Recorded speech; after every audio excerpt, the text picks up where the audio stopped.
What's up, everybody? Welcome into the Drives Bros Sports channel. Ethan here. We're going to do another reaction to the NFL week. Before we get going, apologize. I personally apologize to you guys that are keeping track of the videos and following the channel. I was unable to get out a week 5 reaction. We're going to be doing week 6 reaction in this. Week 5 reaction, not only do I regret it just because I'm not happy about not being able to get out a video for you guys that consistently watch the videos and stuff, but I also missed a very, very entertaining and fun week 5 in the NFL season, and not being able to get out a reaction video is an L on my part. Unfortunately, don't want to make too many excuses. At the end of the day, just got had a very busy week and couldn't find a lot of free time to be able to sit down and do a video.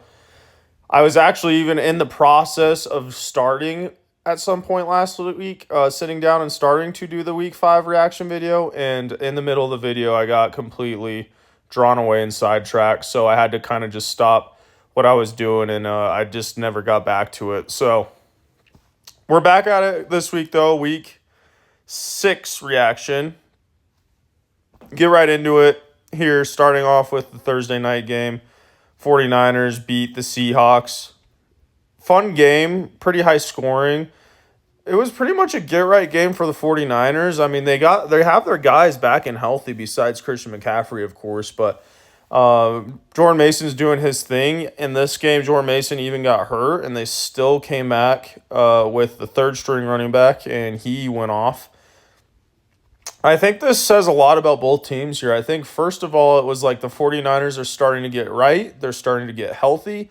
Every game, fantasy-wise, anybody could go off. Multiple people could go off. Unfortunately, there's so many mouths to feed there. Like, every game, a guy or two is going to go off and have a good fantasy week, and then there's going to be like one or two guys that have a down week. In this one, it was Brandon Ayuk having a slow game, but Debo had a great game. Kittle had a fantastic game. Like I said, the running backs both did their thing to a certain extent with Mason's injury. But get right week for the 49ers. They're continuing just to on that uptrend. And I think we all know that the 49ers are a team to look out for, and they're going to be a problem come postseason. But they're just starting to look good.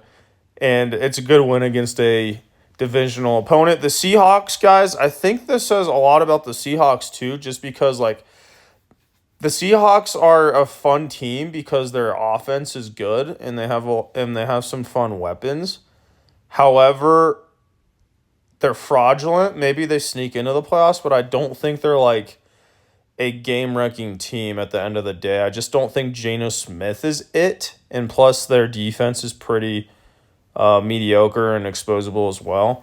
And that's what we saw in this game. And I think that's what we can kind of expect throughout the season. They're going to have a good offense, but there's going to be some games where they just lose because their defense gives up points, and Geno Smith isn't incredible. So fantasy-wise, the Seahawks offense is fun. Kenneth Walker's great if Kenneth Walker ever is in. Zach Charbonnet is great. The receiving core is pretty good. If they're going to be throwing the ball in games like this where they have to throw the ball, they are going to be given some opportunities. DK Metcalf didn't have a fantastic game, fumbles the ball, but he just gets a lot of down the field looks, and he's a great receiver. JSN and Lockett are just going to continue to kind of minimize each other's value. If one of those guys gets hurt, then all of a sudden the other one that is healthy is a really good play.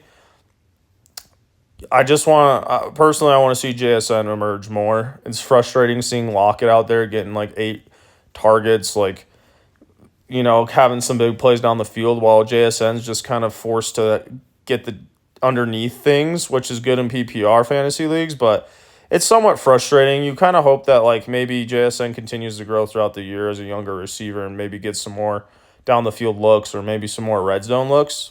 Tough, though, when you have a good running back and a guy like DK Metcalf. So his upside is capped as of now, JSN, but still a fun offense. We have to remember, though, where the Seahawks wins have come from at the beginning of the season. I mean, they had the Panthers, I believe, and the Broncos in the first two games of the season. Maybe it wasn't the Panthers, and I think it might have been the Patriots that I'm thinking of, but two pretty cupcake teams to get two wins off of the beginning of the season, and now they're starting to struggle a little bit. I think their team has some holes that other teams are starting to expose, and it's going to be a roller coaster, I think, for the Seattle Seahawks the rest of the season. We'll see what they can do. Let's go back here and move on. Triple clicked on that game. The London game between the Jaguars and the Bears. Whew. Not gonna lie, I did not catch the beginning of this game. I think I tuned in around the end of the second quarter or halftime. It's just so early in the morning where I'm at in Denver here. So ultimately, not super surprising. The Jaguars suck. We saw them really struggle against a good Bears defense in this game. The Jaguars might run into a couple more wins this year, but not only would I not be surprised if Doug Peterson gets fired towards the end of the season, but their whole ownership group is a mess, and Trevor Lawrence isn't that good. So I wouldn't call Trevor Lawrence a huge bust, but it's kind of hard not to call him at least a little bit of a bust based off the expectations coming out of where he was drafted and stuff. So not exciting if you're a Jaguars fan. Fantasy-wise, I mean, the backfield is a mess. I mean, right now, Etienne's hurt. We'll see if he plays. It sounds like he's kind of week to week. Tank Bigsby is a good running back if he's out. However, you see Dearness Johnson, I think is what his name is, get carries as well. So I guess they're just like kind of committed to like a 60-40 split at most. So we'll see what Tank Bigsby can do with Travis Etienne out. The receiving core, I mean, you see Ingram come back and get some looks. I think that's probably going to hinder Christian Kirk a little bit with Evan Ingram back in the lineup. I think both of those guys are just going to take away from each other in the middle of the field. Excuse me. Brian Thomas, however, is a good play. And the guy I want in that offense, if you are looking for someone in that offense fantasy-wise. The Bears, man, I mean, shout out to the Bears and Bears fans. They've been down bad for so long, and it seems like this year's team has some spark, and they're a fun team to watch. And, I mean, you got guys like Swift who has some explosion. You have guys like Keenan Allen added to the team. Dunes they added to the team as a threat. The defense is balling out. You have Caleb Williams starting to look good as a rookie quarterback. They're 4-2, and they look good. Now, don't get me wrong, they've had a couple easy games as well that they've had some easy wins. They're still in like an insanely tough division. We'll see what happens when they start playing some of these divisional opponents and seeing if they can keep up. However, they're going into the bye week 7 here, and they look fantastic so far. See if Caleb Williams continues to emerge. Cole Kmet's looking good as a tight end. We're kind of talking fantasy now. Keenan Allen had a good game here. There's just so many weapons. It's kind of like I'm not comparing them to the 49ers, but fantasy-wise, it's kind of like that. I mean, there's going to be guys in this offense that just one or two guys that have great weeks every week, and then it's going to come at the demise of one or two of the other weapons that they have, and they're just not going to do a whole lot. Everyone has the ability to eat pretty much in that offense. So Bears looking good. Good one for the Bears in London. Moving on here. Cardinals-Packers, like a little bit of a shocker to me. I thought the Cardinals were going to play the Packers a little better, but I think it says a lot about the Packers. They go ahead and dominate the Cardinals in week 6, and the Packers look great. They have a great defense when healthy. When their weapons on offense are healthy, they are a lethal offense. If Jordan Love is cooking, which he does a lot of the time, they throw the ball around the field, and they have good weapons. Jaden Reed's fantastic receiver. He's amazing. I underestimated him coming into the season, how good he is. Jaden Reed is a fantastic player. They got the emergence of Tucker Kraft. He's a great tight end. And then you got guys like Wicks and Dobbs who, even though Dobbs had a weird thing going on in his suspension for a week, he came back and caught 2 touchdowns this week. Wicks is a great third receiver. I think Wicks has gone down and is hurt. However, I haven't even mentioned Christian Watson, who has come back from his brutal-looking knee injury a few weeks ago and is already back avoiding the IR. They're just a great team. Josh Jacobs is mediocre. He's definitely a little worse fantasy-wise than I thought. Even watching him on TV, he just doesn't look that explosive. I think the opportunities are going to be there in what is such a good offense that he's still a good play for fantasy, but you're not going to see him have great weeks unless he falls into the end zone, which is happening not nearly as much as I thought it would coming into the season because of the volume of passing that they have in their offense. They rather Jordan Love throw the ball 3 times in the red zone than give it to Josh Jacobs 3 times. That's for sure. So, and I can't really blame him for that with the weapons they have at receiver and how good Jordan Love is. You just hope if you are a Josh Jacobs person that he stays healthy and they continue to give him carries, because that's all he's surviving on right now, as well as some like check downs in the passing game. Cardinals, I mean, I feel bad for the Cardinals. They're a fun team when healthy, but they're just not a very good team overall. Their defense really is bad. We all know that. They're bad, and they're going to be bad all year. They're going to struggle. If their offense struggles whatsoever, they're just going to get beat down in a lot of these games, especially against good teams. Marvin Harrison Jr. goes out of this game with a concussion. He'll probably miss a week and then come back. Still a good play in fantasy. Sounds like James Conner's dealing with some injuries. We'll have to keep an eye on that. Don't think anything serious, but he may miss a week or two, it sounds like, possibly, as of today when I'm posting this. And then after that, you still got some weapons with McBride and a couple other receivers that are decent, but man, it's really just like the Kyler Murray show, and they're just not that good of a team. They're going to lose games. I like the Cardinals because I think they have some fun talent, especially with Marvin Harrison Jr. there. Like I said, though, I keep repeating this, and this is like all I can really describe the Cardinals as, like a potentially fun team, but they're ultimately just not good, and mostly in part because of their defense. So they're probably going to have to rebuild that defense in the next coming years, and then maybe they can get Kyler Murray to into the playoffs, and winning some games in the playoffs. But they're going to struggle the rest of the season unless something crazy happens. I could see them winning 6 or less games with how bad their defense is. Moving on, this is going to be a little bit longer one, guys. I mean, I apologize if you don't like longer videos. However, since I missed the last week, I kind of feel like I need to go a little bit in more depth with some of these games. So, again, I want to just pause before I go into the Colts and Titans for a second. As I'm apologizing, I want to give you guys one more apology if you're watching this far in the video for not getting out one last week. Personally, if I'm following or looking at or subscribing to the channel on YouTube, and I'm kind of counting on that channel to give out content, and in my case, getting out at least one video a week for NFL matchups and stuff, I would be kind of annoyed if all of a sudden nothing was said and a video wasn't posted a week. So I apologize again for that, guys. I'd be annoyed as well if I'm in that position. I just want to shout out you guys who are sticking with me and continue to watch the videos and follow the channel, if any of you still do, So I enjoy just talking football, so I'm going to continue to try to do this as consistently as I can. But, I just want to apologize again. I just feel bad because I know some of you do like watching the videos, so shout out to you guys. Let's get back into it. Enough with apologies. Let's just stick to football now. Colts and Titans, battle between two mid teams. Actually, a mid team and a really bad team in the Titans. Colts barely escape without Anthony Richardson. I low-key think that the Colts are better with Joe Flacco. I just don't really think Anthony Richardson's a good quarterback. He kind of reminds me of Cam Newton, but he has no. I don't see. His ceiling maybe could be Cam Newton, but I just don't see him ever reaching that ceiling. He's kind of just like Cam Newton when Cam Newton was bad, if that makes sense. So,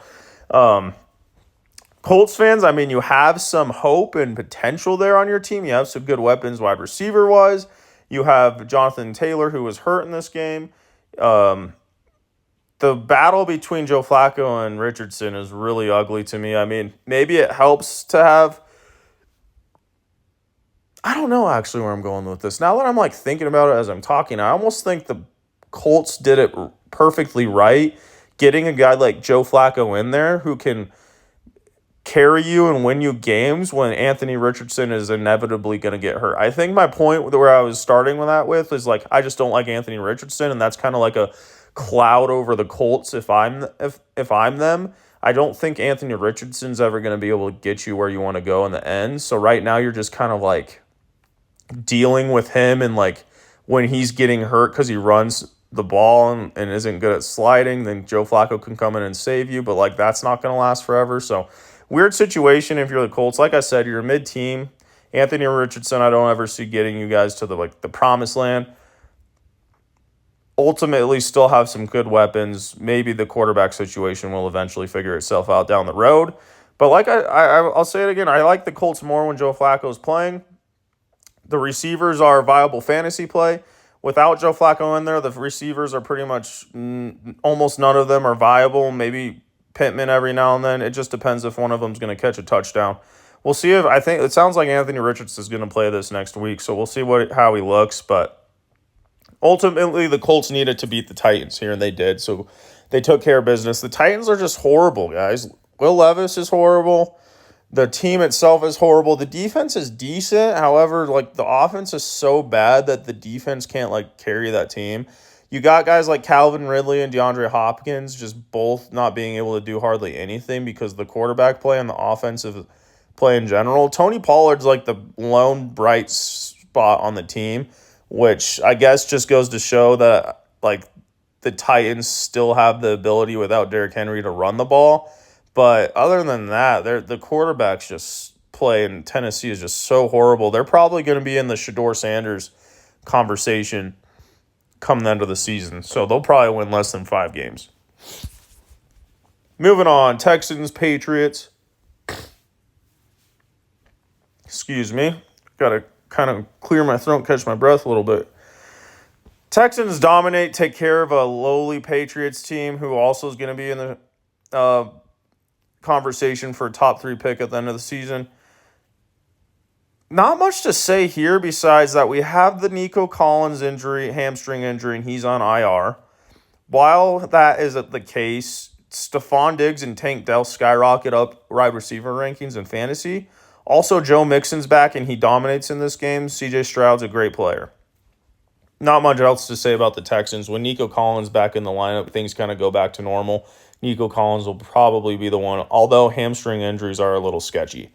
So keep an eye, but they have a decent defense, great offense. They're 5-1. They're going to be a team that easily makes the playoffs, I think, and maybe is like a sleeper team in the playoffs. Patriots finally move on from Brissett and start Drake May. That's what they need to just be doing. You guys aren't a good team. We all know that. However, like just play your rookie quarterback and see what he can do. Like, that's what the point of this year is. Brissett is not going to ever get you anything. He's never going to get you wins. Just see what you got in Drake May and get him reps. So that's what they did here. Drake May didn't look great at the beginning of the game, but once the Texans started destroying them and they got a little bit of a softer defense implemented in the second half, Drake May started to show some spark. He threw for some touchdowns late. He doesn't look bad. He looks like a guy better than Jacoby Brissett who can at least throw the ball around a little bit. Maybe as he gets better, you can see that. If I'm a fantasy owner of Patriots players, you're excited for how Ramondre Stevenson maybe can catch some passes out of the backfield in this offense with Drake May, and maybe it opens it up a little bit for him. Maybe Jalen Polk starts to catch some passes. Other than that, like Hunter Henry, you don't love the offense still. You have to see a lot more. Still a bad team. Defense is struggling as well. So Patriots, not good. Easy win for the Texans. Buccaneers and Saints. Ooh. Yeah. This is one of those things where we skipped last week's reaction, and a lot has happened with the Saints since then. Buccaneers dominate the Saints, and I think it says more about the Saints than it does the Buccaneers. Buccaneers just take care of business against a divisional opponent who is down bad, and everyone looks good in fantasy. Rashad White's dealing with injuries. Bucky Irvin starts but ends up getting has a good game, but the Tucker running back, the third stringer, ends up having a better game, which I think was just because they were dominating so much. He got more reps. Big game for the Buccaneers. Don't expect like a go-off game every game. The Buccaneers are proving to be inconsistent to start the season. However, if they all come to play, they're a great team who is also going to probably just walk into the playoffs and maybe a sleeper team as well. Baker Mayfield, Godwin, Mike Evans, the running game seems pretty decent. Uh, Maybe they just seem decent against this in this game, actually. Now that I'm saying that, they don't really necessarily have a great running game typically, but in this game they did. Like I said, let's move on to the Saints. The Saints are down so incredibly bad right now, and they're about to go into a Thursday night game with my Denver Broncos, who we'll mention that game here because Thursday night game's tomorrow. But the Saints lose Derek Carr. He's, I believe, maybe he's not on the IR. I think he's just going to be out at least for maybe 2-3 weeks. Maybe he comes back within the next week or two. I haven't been paying very close attention to when Derek Carr is coming back. But I know Spencer Rattler starts in this game, a rookie that they're trying to get hopeful about. This offense and this team with the Saints is just not good. They showed giant sparks the first couple weeks, but now that they're dealing with some injuries, they're horrible. And it's kind of just a flipped 180 thing here from the first 2 weeks of the season. They're playing some better talented teams. They are all injured. I mean, seriously, Derek Carr's out. We just heard today that Raheed Shaheed's going to be probably going on IR, missing several weeks with a surgery. Chris Olave got a concussion in this game, so he's going to miss the Thursday night game against the Broncos. Alvin Kamara's healthy at least still, but, I mean, they got linemen banged up. They got some defenders banged up. The defense, I think, is just so out of whack now that the offense is so bad that the defense doesn't know what to do, and they're having to carry the load so badly that they just are falling apart. It's going to be interesting to see what happens in this Thursday night game against the Broncos, who are also not like a very good team. If the Saints can sneak out a win with against the Broncos on Thursday night, they may just be saving their season. However, if they lose to the Broncos this Thursday and go 2-5, that's an ugly, ugly look for them. And their only hope is that guys get healthy and they start to click again. But, man, it's going to be tough because all of their players are out. And Thursday night games are usually hard anyways, and they're ugly. And it's going to maybe just be an ugly game in general against the Broncos Thursday night. But the Saints are reeling. They're down very bad right now. Don't like it at all. If I'm a Saints fan, I'm panicking a little bit. At the end of the day, I mean, even Derek Carr isn't like a quarterback I want to have on my team for long term anyways. We'll see what Spencer Rattler kind of looks like against the Broncos here. He kind of got some garbage time points in this game. Can't really take a whole lot away from that. You kind of just need to see what he looks like in this next game, which he's in a tough spot without his two main receivers. All right, moving on. We spent a while on that game, I think. Browns and Eagles. Very interesting game. I mean, the Browns just suck. So we know that. The Browns just suck. We kind of expected the Browns to lose this game. We're expecting the Browns to lose a lot of games this year. Deshaun Watson's a joke. I don't know why they're so insistent on continuing to play him. He looks horrible. They trade Amari Cooper, which is a big trade that we heard about a couple days ago. He's now on the Bills. They have nothing. Nick Chubb's coming back.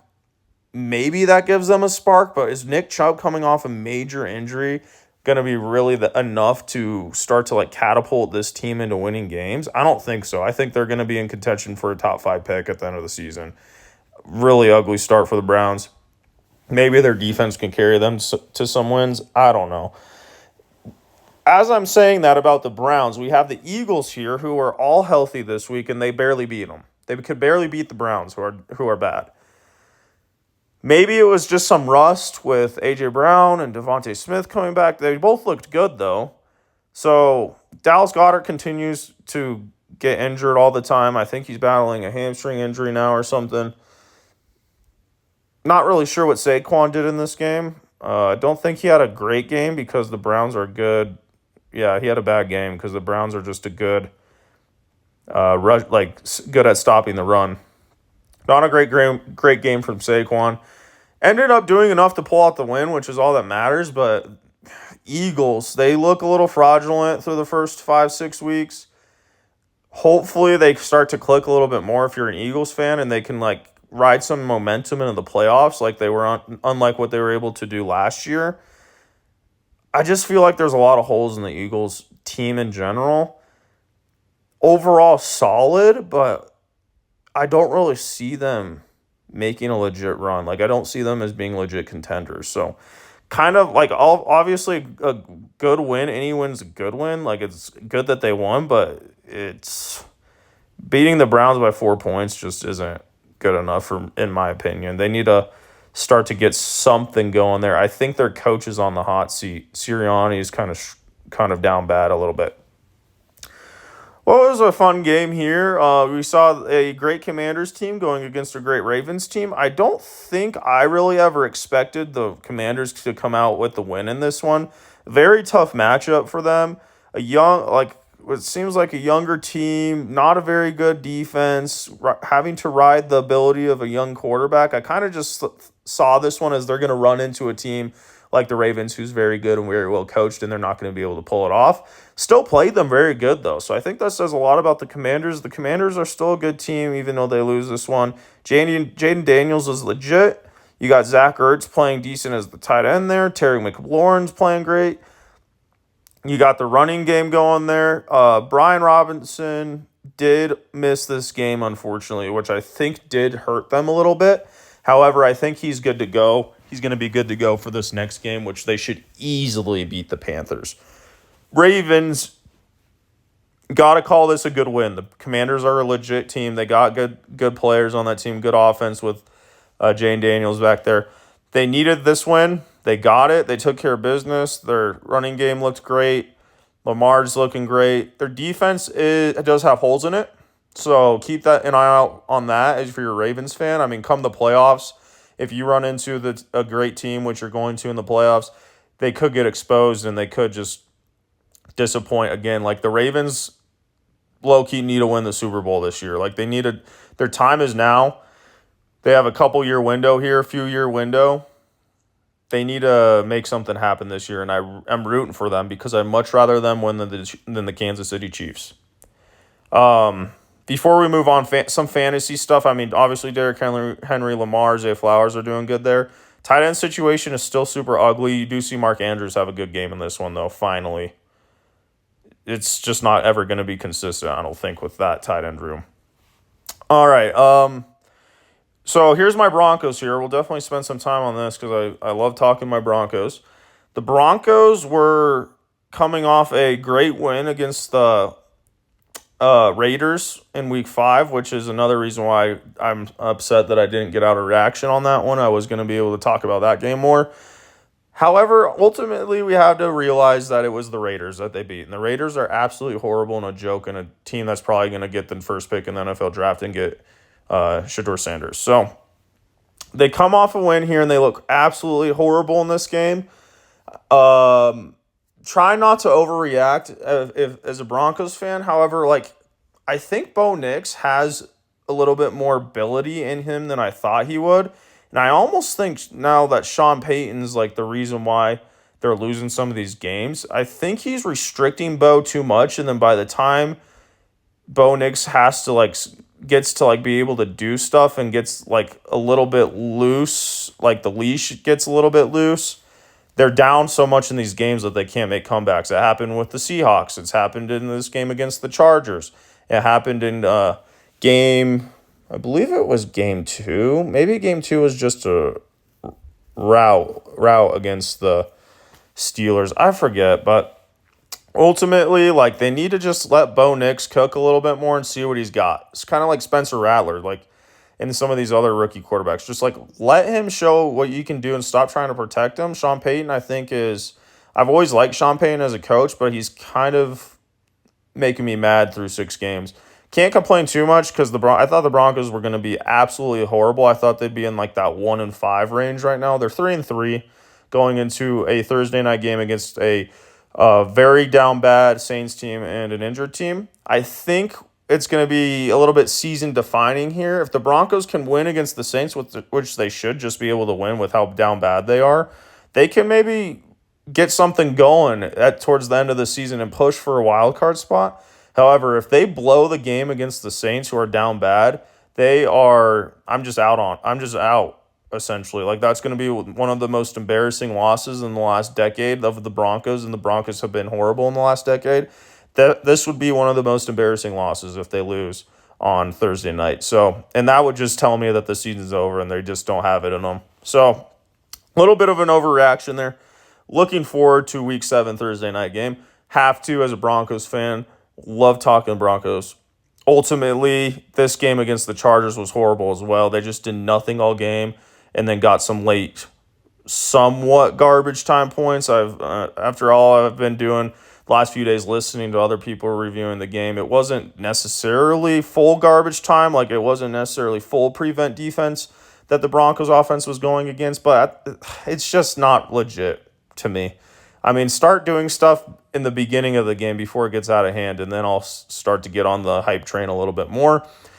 Fantasy wise, low-key Bo Nix is kind of a fantasy, like a capable fantasy quarterback just because he rushes a decent amount and can scramble. He gets like he's almost a lock for like 20 something rushing yards a game, which isn't great, but if he's going to continue to not turn the ball over a ton and like throw a touchdown or two a game and then rush for 25, 35 yards a game, he's capable. He's been providing a little bit. Definitely don't want to start him if you don't have to, and that goes for the rest of the receiving core. I mean, you got Vele in there. Reynolds is hurt. When he comes back, who knows? Sutton is the one, but he's so inconsistent with how bad the offense has been. Javonte Williams is so consistent, fumbles in this game. He looked horrible in this game after he looked great against the Raiders. You just don't know what you're getting from the Broncos and the Broncos offense. The defense looked not as good in this game because Pat Surtain goes out in the beginning of the game with a concussion. Still think the defense is good. When Pat Surtain gets back, they're definitely good. Without Pat Surtain, they definitely have some holes in the defense. The linebacking group and on the Broncos defense is just not good. So they do have some holes. Overall solid defense. Chargers, I think this was a game where you can look at Harbaugh and be like, you are a good coach. John Harbaugh, you are a good coach. He had the team ready to go off the bye, and they just took care of business on the road against the divisional team in the Broncos. They looked fantastic. The defense didn't give up anything in the first half, literally. Justin Herbert looked locked in and precise. Quentin Johnston didn't do a whole lot, but you got Ladd McConkey in there making plays. The running game looked good. Chargers aren't a great team. Give Harbaugh 2-3 years, though, and I think they could be a problem. So they're just well coached and a solid team. Good win for the Chargers. All right. Steelers against Raiders. Who's going to win? You just, without even knowing anything about football, who's going to win, Steelers or Raiders? Everyone knows the Raiders are terrible. They just went through a whole lot of drama with Davante Adams. Davante Adams is now a Jet. Most people, I think, saw that coming. And now they're just like without any talent whatsoever. The Raiders are horrible. Like I said, I would not be surprised at all if they get the first pick and get Shedeur Sanders. Not even going to say anything fantasy-wise really about them. You don't want to play hardly any of their players. They're all horrible. Steelers, they took care of business against a horrible team. Steelers are a solid team. Raiders are a horrible team. So they just easily won. Their defense just is crazy good against any team, especially against a bad one. They just dominated the Raiders. And then Justin Fields and the offensive weapons were good enough to wear down a terrible Raiders defense as well. So fantasy-wise, it sounds like Justin Fields may get replaced by Russell Wilson, which is the worst move I've ever seen in my life. I think what's going to happen is Russell Wilson's going to come in there and look bad, and then they're just going to have drama on their hands. And that's how, and I know this because I dealt with Russell Wilson on the Broncos the last 2 years, and he's just full of drama. And it's maybe he's able to get carried by a good defense, but Russell Wilson isn't going to look like old Russell Wilson. I think Justin Fields is a great quarterback for them because he can get out of the pocket and save their offense a little bit sometimes because of his scrambling ability. If they put Russell Wilson in there, just brace yourself as a Steelers fan. He's horrible. Like I said, maybe the defense bails him out. Would not want Russell Wilson as my quarterback over Justin Fields. Period.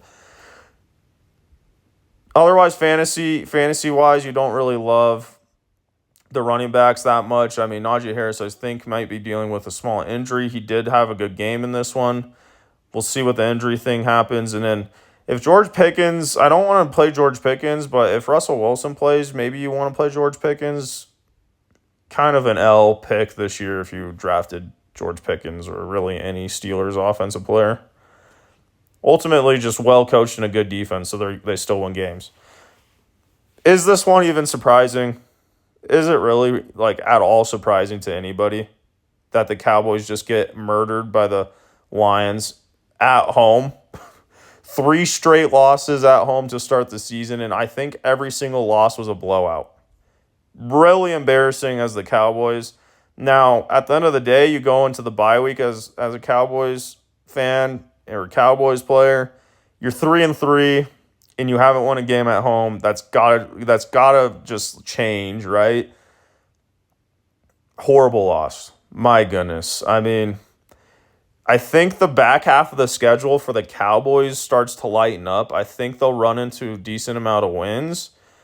I think this is what they did last year. They started off very slow, and then after the bye week and the later half of the schedule, they just started to kind of go off. Maybe they do it again. As a person who owns a lot of Cowboys players in fantasy football, I hope that is the case. My goodness. Rico Dowdle has taken over there. Rico Dowdle's we've been harping on it all offseason, mock draft season. Rico Dowdle's the guy, and he already is. And they've talked about giving him even more touches coming out of the bye. So keep an eye out for Rico Dowdle emergence. CeeDee Lamb really needs to get going. He did this last year. He started off very slow. Second half of the season, he went absolutely nuclear. That needs to happen against CeeDee Lamb if your team's going to win games.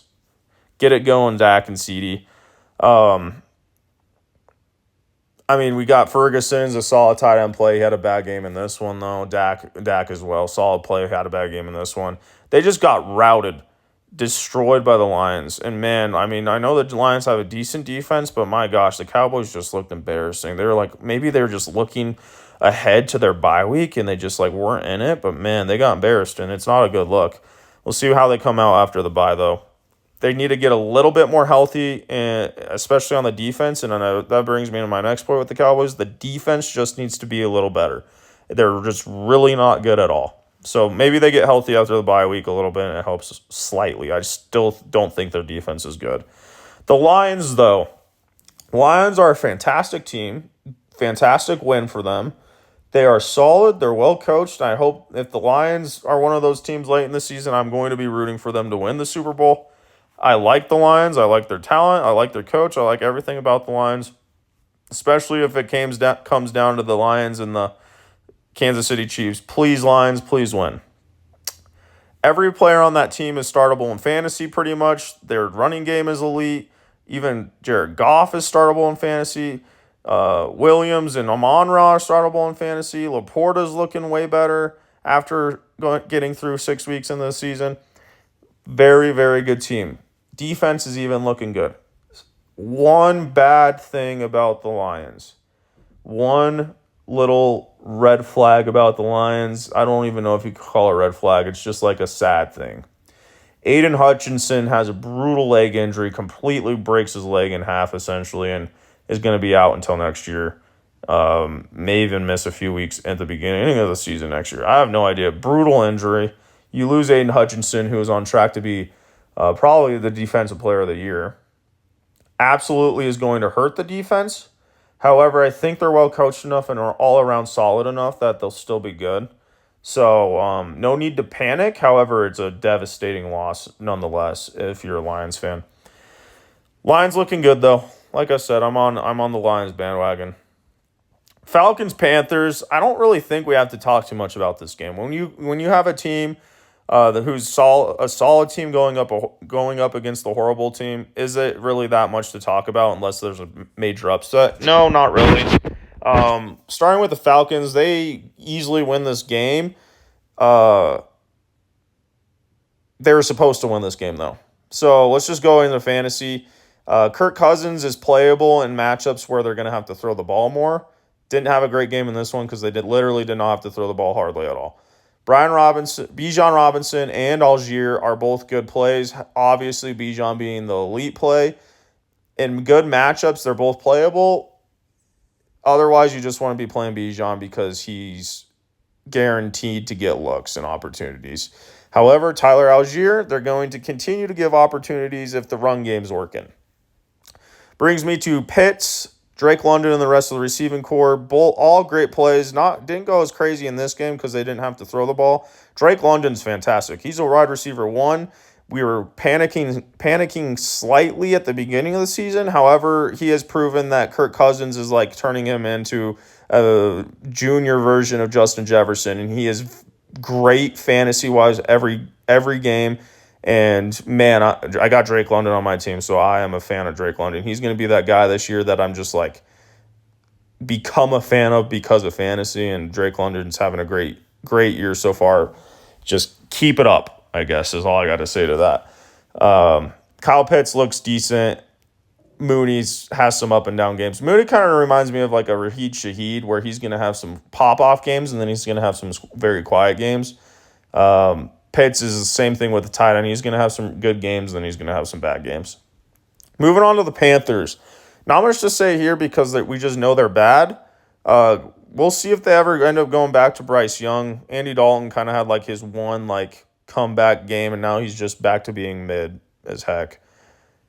Deontay Johnson is a guy that you can start every game, especially without Thielen out. I think Thielen's supposed to maybe come back within the next few weeks, so we'll keep an eye on that and see what that looks like when he is back. Other than that, there's no one you really want besides Chuba Hubbard. I am very nervous if you have Chuba Hubbard. Be looking to trade the heck out of him if I had Chuba Hubbard on my fantasy team. He's a great player. He's been doing awesome in fantasy so far, and I don't really understand how, because they are always losing every game. I don't know how they still continue to run the ball. Maybe that's all they can do. I don't know. I don't really watch a lot of the games. I just mostly catch them on Red Zone, admittedly so. However, Jonathan Brooks activated from the IR to continue like a 21-day, whatever they call it, 21-day window from IR. So he's starting to practice, and within the next 3 weeks, essentially, he's going to probably be playing games. I expect that backfield to be dang near 50-50 when Jonathan Brooks is playing. And unless Jonathan Brooks gets injured again, I expect him to probably end up getting like 60% of the carries, and Chuba Hubbard going down to like 40% of the carries as the season wears on. So we'll see what happens with the health and all, but that's a big fantasy implication, is Jonathan Brooks is coming soon. So Chuba Hubbard people need to be trading him immediately if you can, or at the very least, majorly lower expectations with Jonathan Brooks is back, because they're going to want to use him. If the Panthers do not end up using Jonathan Brooks, it is simply because they realize that they are a horrible team and they're going nowhere.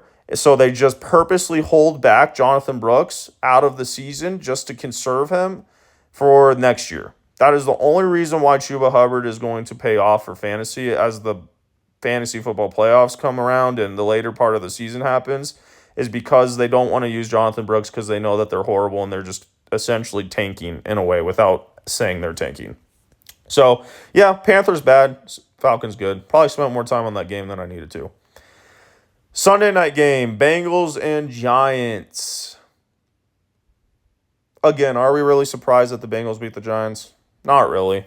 I will say the Giants' defense held in there and made the Bengals really work for this win.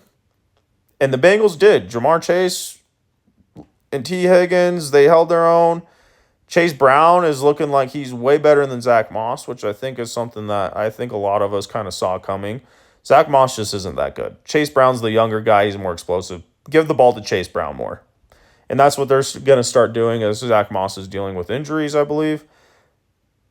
Joe Burrow looked fine in this game. The Giants' defense is just good. The fantasy-wise, there wasn't a lot going on in this game. Wasn't a ton going on in this game, at least. Before I just move on, I just want to double-check T. Higgins and Jamar Chase. Yeah, they both really had, like, mediocre games for their standards. It was all the Chase Brown and Joe Burrow show when it comes to the touchdowns. Low-scoring game. Once again, shout-out Giants defense. I'm going to just keep saying shout-out Giants defense because I'm about to talk about their offense. One last thing on the Bengals. They needed this win. The Bengals need to get something going or they're just going to end up missing the playoffs. Simple as that. Their division's good enough to where it's going to be tough for them to make the playoffs unless they start winning these games, and they need to win every single game that they should. So anytime they face a bad team like the Giants, they just need a win. So they did, so kudos to them. The Giants, like I said, their defense is good. Their offense is absolutely terrible. The Bengals' defense really isn't all that great, as they've shown through the first 6 weeks of the season. However, they were only able to manage 7 points. The lone bright spot of the Giants' offense, besides the fact that Malik Neighbors should be coming back in week 7 from a concussion, is that Tyrone Tracy Jr. is a baller. He's a great running back and should absolutely be taking over the backfield from Devin Singletary, who is mid at best. I wouldn't be shocked if they start to slowly kind of dip down on Singletary's carries as Singletary comes back from an injury and give Tyrone Tracy the ball more. And then within the next few weeks, Tyrone Tracy's getting 70% of the touches out of the backfield. So we'll have to keep an eye on that. Just looking at Tyrone Tracy, though, he looks like a good running back who obviously isn't going to be like a Saquon Barkley for the Giants, but he looks like he's a young, explosive player that they just need to give the ball more because he looks really good. He can catch the ball. He's a powerful runner. He breaks tackles. He just runs hard. Devin Singletary's an older vet. Not necessarily old, but he's a vet. And he kind of just looks like a vet running back sometimes, not in a good way. Like, he looks like he struggles to break tackles sometimes. He looks like he's not explosive whatsoever. They would be hurting their team if they gave Singletary back his job 100%. They need to give Tyrone Tracy the job sooner rather than later. Like I already talked about Malik Neighbors, Wan'Dale Robinson's a decent fantasy play when Malik Neighbors is really out or in. I mean, Wan'Dale Robinson's just like the JSN almost, but like on a worse team, I guess. He just is going to get short looks, and he's going to get targets because Daniel Jones just needs to check down a lot. But another guy that, like, if he's not going to get in the end zone, he's going to have a lot of mid-games, I think. As far as Daniel Jones is, I'm leaving best for last year, but not best at all. Actually bad. He's horrible. And we saw in this game, he's just not good. Now, yeah, every now and then the coaching staff can put him in positions where, like, he makes some plays. He's got a big body. He can run the ball. Sometimes looks good running the ball. But, gosh, he really cannot throw at all. And without Malik Neighbors in there, he's never going to do anything. Because at least Malik Neighbors is good enough to, like, where he can get wide open. And Daniel Jones just has to throw it to him. And he's so wide open and he looks fine. Daniel Jones is horrible, guys. They need to get rid of him at the end of the season, and they're going to probably be top 5, easily top 10 pick in the draft, so they're going to be in position to get a quarterback. And they need to because Daniel Jones is holding them back so badly. I do like the coach, though, with Brian Daboll. All right, moving on to the Monday night game, and then this video is going to be done. It helps a little bit with some bye weeks. I apologize if your team was on a bye week, and I skipped the video last week, so I missed the reacting to your team's performance, but we'll try to continue to get out consistent videos, so I apologize about that. Last game here, though. Bills at Jets. Bills win. It was good, ultimately a good win for the Bills. The Jets are reeling a little bit. Obviously, a lot has gone down. I don't think the Jets are very good. They have potential because they have a decent defense and they got Aaron Rodgers and they got weapons and yada, yada, yada. I just don't think the Jets are that good. And that's why they're not winning games. I mean, the fact that they let the Broncos come in there and win is embarrassing. And I think that may be a deciding factor on their season. I'm sorry if you're a Jets fan, but you've had some terrible losses to start the year. This isn't a terrible loss. They played the Bills decent, but ultimately they lose a divisional game here. So Bills win. Josh Allen, he looks good, but he doesn't have a lot of weapons. However, Amari Cooper's coming, so we'll have to see how that looks in the next couple weeks. Shakir and Coleman, I dropped Shakir in my league that I have Shakir. I mean, he's just not really worth anything now. He's coming off this injury. It seems like Keon Coleman is a guy that has is slowly emerging over Shakir anyways, and now they have Amari Cooper. Good for the Bengals offense as a whole, but fantasy-wise, Shakir and Coleman drop a little bit for sure. Ray Davis takes over for James Cook in this game, and Ray Davis looks great. I've always liked Ray Davis. The problem is if James Cook is healthy, Ray Davis is going to get no opportunity. So he's just a handcuff. I think James Cook is supposed to be back this next week. Dalton Kincaid looks good. The Bills are a great team. 4-2, needed this win. Hopefully for them, they just continue to rattle off some wins and get some easier matchups so they can walk into the playoffs and the postseason. Another team I would not be mad at all if they ended up winning the Super Bowl. I think it's a long shot for the Bills, though. Jets, like I said, they're reeling. They're just not good right now. They have potential. They fired their head coach. A lot is going down there. They get Davante Adams coming in this week, so that he'll probably be playing. So much going on with the Jets. It's just such a New York thing. Like they're just, it's just, who knows how it's going to look the rest of the season. They have potential. I'm not going to say on this video, on record, I'm not going to say that they're going to be horrible the rest of the season and they're not going to make the playoffs. I could see them turning it around and making the playoffs because they're changing so much. However, I would also not be surprised if they miss the playoffs and just have a whole whirlwind of moves for no reason. So I will say for a fact, although Aaron Rodgers is still a good player, he is an old Aaron Rodgers, and he's just not the same player as he used to be. As I say that, we have to talk about his crazy Hail Mary in this game. Completes another Hail Mary at the half. Awesome play by Aaron Rodgers. Definitely looked like their old Aaron Rodgers. We'll see. I mean, Davante Adams is the guy, like maybe that unlocks their offense. Maybe it unlocks the team. Maybe it unlocks Aaron Rodgers and it just brings them to a new level. Again, though, I think Aaron Rodgers is older and I think Davante Adams is older. I don't think they're both the same players. I'm going to temper expectations as out from the outside looking in. But also, like, I'd temper expectations as a Jets fan. Like, you don't expect it to look amazing. There's going to be some glimpses of brilliance in some games that him and Adams go off and look fantastic.